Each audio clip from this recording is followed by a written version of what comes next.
justice. Welcome to Payne in Politics. It's good to have you again here with us. As you know, this is not an opportunity for us to endorse any particular candidate, nor is it an opportunity to endorse a particular party, but an opportunity for us to learn more about the elected and selected officials in our community. And so I am happy to have with us, join with us here today, Jamie Smith, who is our district clerk of Jefferson County. And it's great to have you here, and I appreciate you joining with us so that we can learn a little bit more about the position, the purpose and the power of your job. So let's just jump right into it. Okay. Can you please tell us a little bit about who you are and your educational experience that gets you qualified for this position? Sure. Jamie Smith. I'm a Democrat. I got my bachelor's from Lamar University, Management Information Systems. I got a master's from Lamar University in Educational Leadership.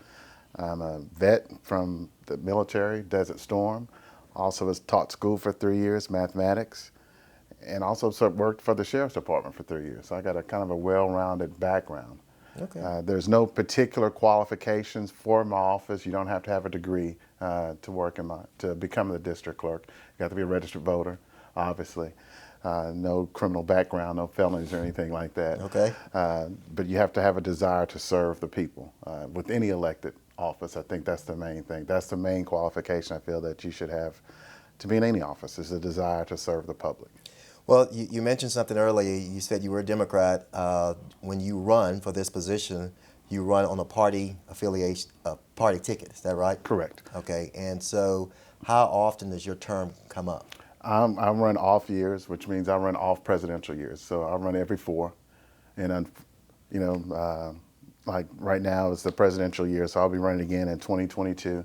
I'll be running for my 3rd term. Awesome. Okay. So this past term, thank God, I ran unopposed. I'm praying again I'll run again unopposed in 2022. It's been a great 2 terms so far. I think I brought a lot to the office.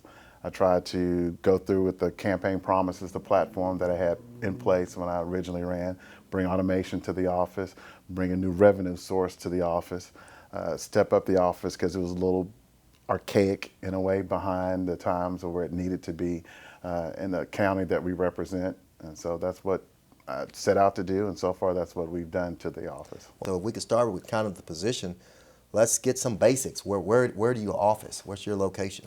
I'm on the 2nd floor in the new part of the courthouse, in the district clerk's office. I have 2 offices, really, and the new part of the courthouse is the main part. That's where our felony, civil, and deed records office is, and also where we do passports in that part of the office. And in the older part of the courthouse, that's where we do our family law. I will tell you, most people kind of get your position as a district clerk for Jefferson County confused with the county clerk's position, which is currently occupied by Carolyn Guidry. I guess let's start with, is there any overlap between the county clerk's position with Carolyn Guidry and your position as district clerk? What's the crossover, if any? There are some similarities. There are some similarities with the offices. We both handle court documents. She handles misdemeanor items. I handle felony items. I handle the bigger cases, the lawsuits, the civil lawsuits, the felony lawsuits. I deal with the district courts. I have 9 district courts that I take care of, 4 civil, 2 criminal courts, 2 family courts, and I have a drug impact court that I also take care of. She has the county courts at law, 1 county court at law, 3 county courts at law, 2 criminal and 1 civil county court at law. So that's kind of, sometimes people get those kind of confused because we both handle, law things. But that's kind of where we start to separate. She deals with elections. I don't handle elections. She deals with marriages. I don't handle marriages. Unfortunately, I'm on the other end of the marriage cycle. I always joke with people. She puts them together, and unfortunately, my office takes them apart. We deal with divorces. Okay. But on the other side of that, we deal with adoptions. We deal with juvenile cases. We handle CPS cases in our office. So, that's the only real common thread is the lawsuits that are handled with the criminal cases. So if I've got a lawsuit that's less than $5,000 that's a lawsuit I will be filing in county court, Carolyn Guidry's office.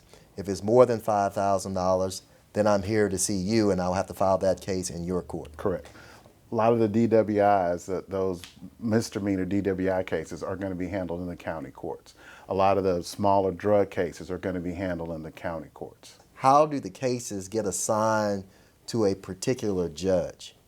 It's automated. It's the computer's going to automatically assign it. It's no longer, because there used to be complaints about ethically how the cases are assigned, and it's going to be assigned to a particular judge by showing favoritism. So we took that element out, and the computer automatically assigns the case. It's random now. It's no longer where a certain judge or a certain firm or attorney are allowed to have a judge hear a certain case or show preference with the judge getting the case. So now it's automatic. Now, I kind of want to shift now to kind of the purpose of the Office of District Clerk. You've certainly already expressed that's a place where you file lawsuits and receive indictments. But your district clerk's office is greater than just receiving lawsuits. Correct. Can you kind of explain to us, generally, what you believe kind of the purpose of the district clerk is? Well, I believe that beyond what's stated in the statute, because according to the Texas Constitution, each county shall have a district clerk, and that's been in there. And of course, some counties are not as large as ours. They have what they call combo clerks, where one person serves as a district and the county clerk. Okay. But of course, we are the general custodian of the court records. That's our job. We are administrators. And as we discussed earlier about particular parties, Democrat or Republican, in our job function, we don't have any type of legislative power where we're going to make any type of decisions that has to do with party politics. We are there as managers. In my opinion, our job really shouldn't have a party attached to it, because we are there to perform a job as managers of that office. That's what we are. When I look at what your responsibilities are on Monday mornings, you generally have to make sure that we have people available for jury service. Yes. Are you the one who actually sends out the jury summons? I am not the actual one that sends out the jury summons. But when I initially took office, we had what we call the cattle call. That's what people referred to it. On Monday mornings, they would funnel into the jury paneling room, rain, sleet, or snow, and we would then go through, scan everybody in, make sure they were there, and then start assigning the jury assignments for the week, whether they're the Monday, Tuesday, Wednesday, Thursday, and then they'll get assigned, send them on their way. And so we decided to change the way that we did jury service. That was kind of it's an old way of doing it, antiquated. We wanted to do something that was a little bit more convenient, something a little bit more cost savings for the county, which would be more cost savings for our citizens. So we came up with something called our jury. So now you don't have to come to jury duty necessarily on a Monday. We send out a notice. It's like this notice that's from Mr. Payne. Yes, I'm going to ask you about that. And there's a website that's on here. You go to the website, and you could use your smartphone if you want to. And you go on, put your little number in, you click through, it'll take you about 3 minutes at the most. And you could register online. You can even set up, it gives you your dates. Say you could go through and you look, okay, well, I can't serve this date. I have a meeting this date. I have a doctor's appointment this date. I'll be out of town this date. It'll give you up to a 3-month window. So technically, while you don't actually send out the jury summons anymore, it is your office that's responsible for that particular document. Correct, because there's a will that's created. It's on a disk, and our MIS department populates, and it's really the sheriff's department that helps mail out, populates the disk, and we mail the summons out. I mean, it's our office, but we mail the summons out. Okay, let me ask you about that, because there are some of us who seem to get that little letter quite a bit, and then there are others who seems like they don't get jury summons at all. How do you go about selecting who gets a jury summons and who does not? And we've been working on that since I've been taking office. And I'll explain something to you, what we've discovered. Just like on your summons, you have where it says James E. Payne. Correct. Now, what we do, they get the information from voter registration. So you don't have to really be registered to vote, but you have to be an eligible voter, someone who's eligible to be registered to vote, and your Texas driver's license. So hypothetically, let's just say it says James E. Payne, but also maybe on your driver's license, it just may say James Payne. So when the information goes to the Secretary of State, instead of just one thing being populated, it may populate two, James E. Payne and James Payne. So when it's mailed out, instead of being mailed out to one, you're going to go in there twice. So it can mail out to James E. Payne once, and then next time that the will is populated and circulated, it'll go out to James E. Payne the second time. So we've been going through trying to clean that up. You know, jury service is just as important as voting. In fact, sometimes you can almost reflect back, or you could mirror jury duty to voting numbers, because they're almost identical with the turnout that we're looking at 20 to 30% that we're getting, which is a shame, because if you had a loved one that was on trial, you would want that loved one to have a fair and impartial jury.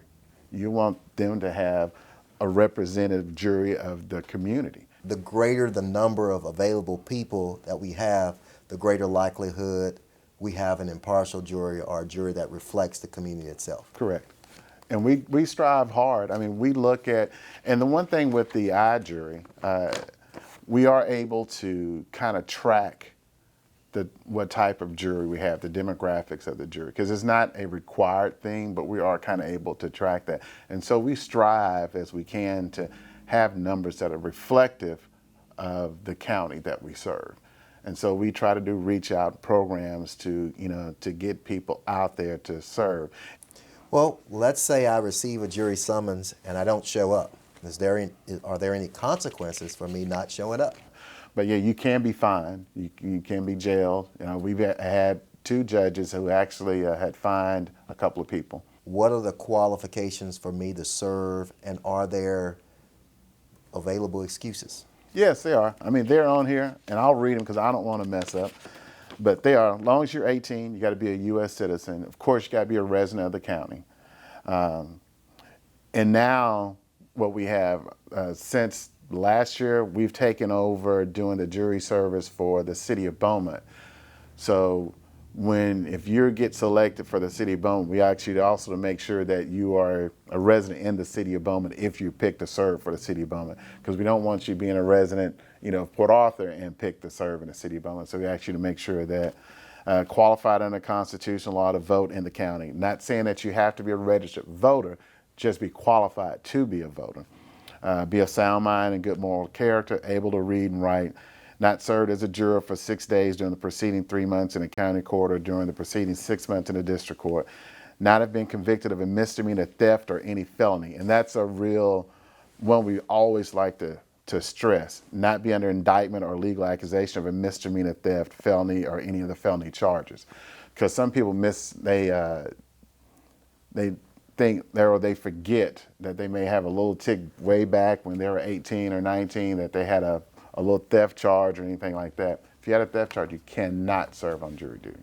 Even if it was back, if you're 100 years old and it was back when you were 18 or 19, if you had that theft or that felony, you cannot serve. Found guilty or indicted for it? Found guilty. Now, Okay. if you're under current indictment for it, you cannot serve. But if you're found guilty, you cannot serve. Now, I think one more thing that you've instituted, not only, I guess, the jury summons and getting people to the jury room, you've actually implemented an opportunity for people to get passports now. Correct. That was another one of the things that I was talking about on the campaign trail, was bringing in a new revenue source for the county. And that's something that by state code, the district clerks are allowed to do passports in the office. And so in 2015, I started doing passports in the office. And it was just, I didn't think it was going to be, I figured it was going to be a nice revenue source, maybe 20 to 40 passports a month. But we far exceeded that. We're averaging 200 to 300 passports now a month. And so we're generating, let's see, what are we doing? About 150 to $175,000 now a year in new revenue for the county. When you're looking for a passport, can we now go to the district clerk as a one-stop shop? We're a one-stop shop. We take care of everything. Passport, photo, the whole deal. Passport, photos, everything. We help with the renewal. Whatever you need, we got it. For the carry service too, we still have people come through for the carry service. Of course, if you're traveling within 10 days, then we have to refer you to Houston. You have to call and make your appointment to Houston. But expedited 2 to 3 weeks, we could take care of you. Awesome. What are your normal office hours? We do a flex schedule in the office, but our normal business hours on a regular non-holiday week, we work 7:30 to 4:30 for passports. Okay. Yeah. Awesome. Again, you mentioned a little bit about community service or a servant for elected officials. Do you think the communication becomes a critical issue when dealing with what your responsibilities are and communicating that to the various people within your area, your district? Yeah, communication is very important with anything, to be honest. A lot of times there's a lot of noise that interferes in that communication, relying on what we do, the job functions that we have. Like we were talking earlier, I still get, prior to serving as district clerk, I was the office administrator for Ms. Guidry. And I think sometimes I think Ms. Guidry, our county clerk. Our county clerk. Okay. And I think sometimes that causes a little confusion with our citizens because they think, I guess since I work down there with the clerk, they still think that's part of my job function of working down there because with elections, well, you're in the clerk's office, right? I'm like, yeah, but now I'm the district clerk. I'm no longer working for Ms. Guidry. And while I was working for her, I was on the city council. So I still get phone calls even today for city council functions. Could you come speak? Hey, I need help with drainage or I need help with things like that. I'm like, so I have to, direct them to our current city council person. So, but communication is very important, and we need to do what we can to, get that information out to the public, to get clarity of what's going on. And I applaud you for what you're doing with this to help get that information out there. Well, I want to kind of shift from the purpose to your power. Obviously, you operate within the budget, and what is the budget that you generally have on a yearly basis? Our budget is $2.1 million that we operate on, and we have to get approval for our budget from the commissioners. They vote on it. We sit down. They send a budget pack out. We should be getting one probably about another month or two. And we go through, we kind of forecast what we're going to need, any changes that's going to take place. And we send that budget proposal to the commissioners. We sit down and go over those changes or whatever we would like to do for our budget and sit down and go through yay, nay, and they vote on it, vote on our budget individually. Then they put the budget together and then go from there. Well, I would assume with that type of budget, a lot of it is regarding labor and salary and things Correct. of that nature. But what are some other types of functions that would be a cost underneath your budget? Well, a lot of the cost is supplies, office supplies. It's a big thing. And now some of the court fees and some of the things like that we get from your filings and things like that go into, like we have an archive fee and things like that. So some of those funds that we get from those archive fees, we use that to help digitize our records and things like that. So that helps that we don't have to pull from that budget. We're able to use those archive fees to help archive and digitize our records. Who's the next level that you report to? The citizens of Jefferson County. Okay. Yeah, those are my bosses, the citizens of Jefferson County. What do they need to understand about the district clerk that you just won't find in your textbooks? Okay, well, our office is more than what you see. We're just not a governmental office. We're more than that. We have a belief of being more than just coming in and handling paperwork and doing your passports and doing jury duty.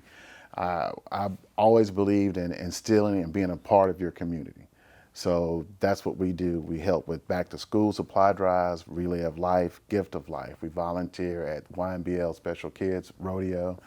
We help with Bo Alfred's and his senior citizens. We help with Judge Jones and his Juneteenth celebration.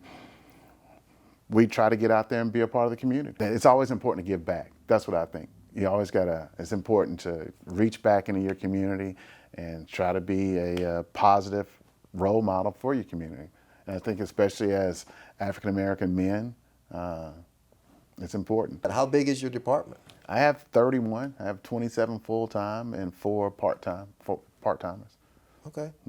Give me just kind of again, I guess this is more of a general description, some of the questions that are asked to you that really just kind of fall outside of your office, that are common questions that are asked of you. Common questions that fall outside the office. Well, it's still about elections. But like I said, I guess that's because I've worked down there before. They still question me about, elections. Still stuff with the city. Let's see. Well, let's be clear. You have nothing to do with the election process anymore. Nothing at all. Okay. So there's a complaint that the polls are not open in time or they're not close to time. That is not your job. It's not my job. Okay. Your role is not just someone who receives stamps, papers, and sends it out. You really have more of an administrative role. Is that fair? Correct. And I ask that question because, again, when we look at our textbooks in high school or taking political science, there's really, I've never seen a section that deals with this is a district clerk and this is the responsibility that they have. And so the purpose of this is really to try to educate our voters and those around us what your job duties require and the responsibilities. Correct. So with that being said, is there something that you want to make sure the voters know that we haven't discussed regarding either you individually or your department? No, I think we pretty much covered everything. But the main thing is go out there and vote. And if there's something that you're not sure about or question that you have, don't be afraid to ask. Come down to the courthouse and visit your elected officials. Well, awesome. I just want to say thank you for being here. To the viewers, thank you for participating and watching as we get to know a little bit more about the purpose, the position, and the power of our district clerk. Again, I want to thank you, Jamie Smith, for being here, and we look forward to seeing you on future episodes or series of Payne in Politics. Thank you very much.